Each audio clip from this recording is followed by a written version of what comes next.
Hi all, welcome back to my channel. അപ്പോൾ ഇന്നും ഞാൻ ഷറാസ് ഫുഡ് ഹബിൽ വന്നിട്ടുള്ളത് ഒരു കബാബ് റെസിപ്പി ആയിട്ട് തന്നെയാണ് കേട്ടോ. ചിക്കൻ ഷാഷ്ലിക് കബാബ് എന്നാണ് നമ്മുടെ റെസിപ്പിയുടെ പേര്. സാധാരണ ചിക്കൻ ഫ്രൈ ഒക്കെ തിന്ന് മടുത്തവർക്കൊന്ന് ട്രൈ ചെയ്ത് നോക്കാവുന്ന നല്ലൊരു റെസിപ്പിയാണ് ഈ കബാബ് റെസിപ്പി. അപ്പോൾ അതെങ്ങനെ തയ്യാറാക്കുന്നത് നമുക്കൊന്ന് നോക്കാം. അപ്പോൾ എല്ലില്ലാത്തതാ ഞാൻ കുറച്ച് ചിക്കൻ ഇവിടെ എടുത്തിട്ടുണ്ട്. അതൊരു കുറച്ചൊരു തിക്നെസ്സിൽ നിങ്ങളൊന്ന് കട്ട് ചെയ്തെടുക്കുക, എന്നാലേ കബാബ് ഉണ്ടാക്കുമ്പോൾ നന്നായി കിട്ടുള്ളൂ. ഈ ഒരു തിക്നെസ്സിൽ കട്ട് ചെയ്തെടുക്കുക. അതൊരു ബൗളിലേക്ക് ഇട്ട് കൊടുക്കാം. ഇതിലേക്ക് ഒരല്പം അപ്പക്കാരം ചേർത്ത് കൊടുക്കുക. ഒരു നുള്ള അപ്പക്കാരം മതി, അധികമൊന്നും ചേർക്കണ്ട. പിന്നെ വേണ്ടത് ഒരു 1/4 ടീസ്പൂൺ ഉപ്പ്, അതും കൂടെ ചേർത്ത് കൊടുക്കാം. ഒരു 1/4 ടീസ്പൂൺ നാരങ്ങാനീര്, അതും കൂടെ ചേർക്കാം. എന്നിട്ട് നന്നായിട്ടൊന്ന് മിക്സ് ചെയ്യുക. ഈ 3 ചേരുവകൾ മാത്രം ചേർത്തിട്ട് തന്നെ നമുക്കൊരു 5 മിനിറ്റ് ഇതിനൊന്ന് റെസ്റ്റ് ചെയ്യാൻ വേണ്ടി വെക്കണം. അപ്പോൾ ഇനി ഒന്ന് മൂടി വെക്കാം. അപ്പോൾ ഏകദേശം അതാ ഒരു 5 മിനിറ്റൊക്കെ ഒന്ന് കഴിഞ്ഞിട്ടുണ്ട്. ഇനി ഇതിലേക്ക് ഒരു 1/4 ടീസ്പൂൺ സോയാ സോസ് ചേർത്ത് കൊടുക്കാം. പിന്നെ വേണ്ടത് 1 ടീസ്പൂൺ ടൊമാറ്റോ കെച്ചപ്പ്, അതും കൂടെ ചേർക്കാം. പിന്നെ ആവശ്യമായിട്ടുള്ളത് 1 ടേബിൾ സ്പൂൺ ഇഞ്ചി വെളുത്തുള്ളി ചതച്ചത്, ഒരു 1/4 ടീസ്പൂൺ കുരുമുളക് പൊടിച്ചത്, ഒരു 1/2 ടീസ്പൂൺ മല്ലിപ്പൊടി, 1 ടീസ്പൂൺ മുളക് പൊടി. ഇതെല്ലാം കൂടെ ചേർത്ത് ഒന്ന് മിക്സ് ചെയ്തെടുക്കാം.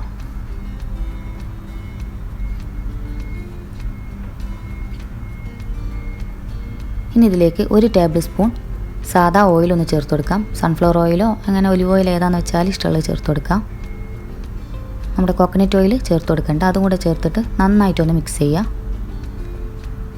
എന്നിട്ട് ഇതൊന്ന് ഒരു 15 മിനിറ്റ് ഒന്ന് റെസ്റ്റ് ചെയ്യാൻ വേണ്ടി വെക്കാം.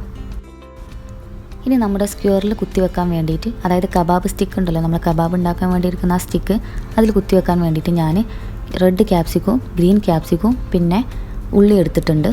അതൊന്ന് ഇതിലേക്ക് ചേർത്ത് കൊടുക്കുക. ഒരു ബൗളിലേക്ക് ഇട്ട് കൊടുക്കുക. ഒരു സ്ക്വയർ ടൈപ്പിലൊക്കെ ഒന്ന് കട്ട് ചെയ്തെടുക്കുക. ഇനി അതിലേക്ക് 1 ടീസ്പൂൺ ഒലിവ് ഓയിൽ ചേർത്ത് കൊടുക്കുക. പിന്നെ ആവശ്യമായിട്ടുള്ളത് ഒരു 1/4 ടീസ്പൂൺ കുരുമുളക് പൊടി. പിന്നെ വേണ്ടത് ഒരു നുള്ള് ഉപ്പ്, ഒരു 1/4 ടീസ്പൂൺ നാരങ്ങാനീരും കൂടെ ചേർത്തിട്ട് ഒന്ന് മിക്സ് ചെയ്തെടുക്കുക. ഇങ്ങനെ ഇൻഗ്രീഡിയൻസ് ഒക്കെ നമ്മൾ എക്സ്ട്രാ ചേർത്ത് കൊടുക്കുകയാണെന്നുണ്ടെങ്കിൽ അത് ഫ്രൈ ചെയ്ത് വരുമ്പോൾ ഒന്നും കൂടെ നല്ലതാണ്. അപ്പോൾ ഏകദേശം മിക്സാക്കി വെച്ചിട്ടുണ്ട്. ഇനി നമുക്ക് നമ്മുടെ ചിക്കൻ ഏകദേശം 15 മിനിറ്റ് ആയിട്ടുണ്ട്. ഇനി നമുക്ക് നമ്മുടെ സ്ക്വയറിലൊന്ന് വെച്ച് കൊടുക്കാം. അപ്പോൾ ഇനി നമുക്ക് ഓരോന്നായിട്ട് വെച്ച് കൊടുക്കാം. ആദ്യം ഞാൻ ക്യാപ്സിക്കം വെച്ച് കൊടുക്കുന്നുണ്ട് താഴെ, ഏറ്റവും താഴെയായിട്ട്. ഇനി ഉള്ളി വെച്ച് കൊടുക്കുക.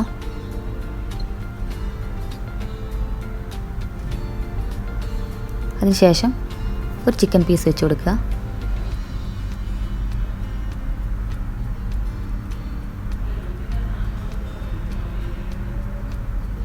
പിന്നെ ഒരു ക്യാപ്സിക്കം വെച്ച് കൊടുക്കുക. അപ്പോൾ ഈ ഒരു രീതിയിൽ സ്റ്റെപ്പായിട്ട് ചെയ്തെടുക്കുക. ഇതിൻ്റെ കൂടെ നമ്മൾ യെല്ലോ ക്യാപ്സിക്കം കൂടെ ചേർത്ത് കൊടുക്കുന്നുണ്ടെങ്കിൽ ഒന്നുകൂടെ കാണാൻ നല്ല ഭംഗിയുണ്ടാവും ഫ്രൈ ചെയ്ത് വരുമ്പോൾ. പ്രത്യേകിച്ച് ടേസ്റ്റിനൊന്നും മാറ്റം ഉണ്ടാവില്ല, എന്നാലും കാണാനൊരു ഭംഗിയാണ്. പക്ഷെ എനിക്കത് കിട്ടിയില്ല വെച്ച് കൊടുക്കാൻ. അപ്പോൾ ഇതേ രീതിയിൽ ചെയ്തെടുക്കുക.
ഞാനിതാ ഒരു 3 സ്ക്യൂറിലേക്കുള്ളതാക്കി വെച്ചിട്ടുണ്ട്.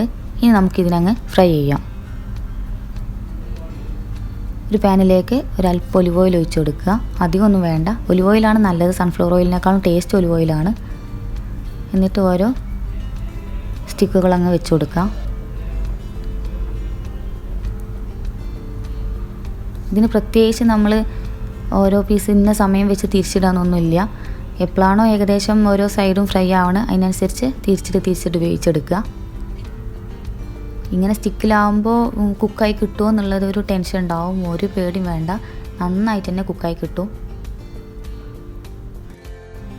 കുറഞ്ഞ ഓയിലിൽ കുക്ക് ചെയ്യാൻ നോക്കുക. അതാവുമ്പോൾ ഒരു ഗ്രിൽഡ് ടൈപ്പായി വരും. അപ്പോൾ അതൊന്നുകൂടെ ടേസ്റ്റാണ്.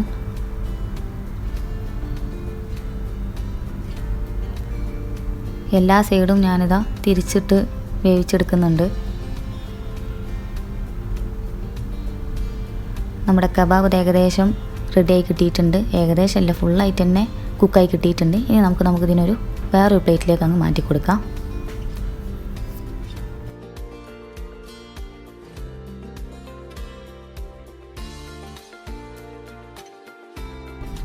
അപ്പോൾ ഇതാ നമ്മുടെ ചിക്കൻ ഷാഷ്ലിക് കബാബ് ഇവിടെ റെഡിയായി കിട്ടിയിട്ടുണ്ട്. നല്ല അടിപൊളി ടേസ്റ്റാണ് കേട്ടോ കഴിക്കാൻ. നമ്മൾ ഈ ക്യാപ്സിക്കൊക്കെ വെച്ച് കൊടുത്തിട്ട് ഫ്രൈ ചെയ്യുമ്പോൾ നമ്മൾ വിചാരിക്കും ഇത് വെറുതെ ഒരു കാണാൻ രസത്തിനാണ് നമ്മൾ വെച്ച് കൊടുക്കുന്നത്. അങ്ങനെയല്ല, അതൊക്കെ വെച്ച് കൊടുത്ത് ഫ്രൈ ചെയ്യുമ്പോൾ അതിൻ്റെയും കൂടെ ടേസ്റ്റ് ആ ചിക്കനിലുണ്ടാവും. നല്ല ടേസ്റ്റാണ്. അപ്പോൾ ഇഷ്ടമെങ്കിൽ എല്ലാവരും വീട്ടിലൊക്കെ ഒന്ന് ട്രൈ ചെയ്ത് നോക്കുക. എന്തായാലും ഇഷ്ടമാവുമെന്ന് ഉറപ്പാണ്. അപ്പോൾ എൻ്റെ വീഡിയോ ഇഷ്ടമായെങ്കിൽ എൻ്റെ ചാനൽ സബ്സ്ക്രൈബ് ചെയ്യണം, കമൻറ്റ് ചെയ്യണം, ഷെയർ ചെയ്യണം. അപ്പോൾ ഇതുപോലെ നല്ലൊരു പുതു രുചിയായിട്ട് പുതിയ റെസിപ്പി ആയിട്ട് ഷറാസ് ഫുഡ് ഹബിൽ വീണ്ടും കാണാം. Thank you.